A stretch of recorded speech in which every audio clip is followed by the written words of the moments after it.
বৌমা, তুমি সকাল সকাল কান্না করছো কেন? শাশুড়ি মা, তোমার ছেলে লাগানোর জন্য আরেকটা বিয়ে করেছে। বৌমা, তুমি কাপড় তুলে আমার ছেলেকে লাগাতে দাও না, তাই আমার ছেলে বিয়ে করেছে। নতুন ফুটো খুঁজে নিয়ে এসেছে। ওই মহিলাটার দুটো বড় বড় মেয়ে আছে। ভালো হয়েছে তোমাকে বাদ দিয়েছে। তোমার ছেলে বলেছে যে একদিন ভালো করে চুষে দিতে পারবে, সেই দিনই তোর কাছে যাব। আমি তো চুষতে পারবো না, জম্মের গন্ধ খাই। বৌমা, তুমি আগে আইসক্রিম চুষা শেখো, তারপরে ছেলেরটা চুষবে।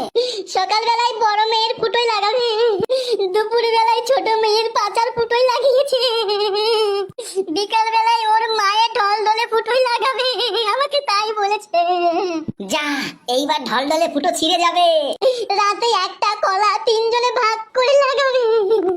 তা নয়, ঠিক আছে বৌমা, 3 মহিলার দুধ খেয়ে আমার ছেলের পেট ভরে যাবে, কিন্তু আমার ছেলে তো প্রোটিন শেষ হয়ে যাবে। ছেলেকে ডিম সিদ্ধ, খেজুর, চানা, মটর আবার খাওয়াতে হবে, তাহলে প্রোটিন আবার উঠে যাবে।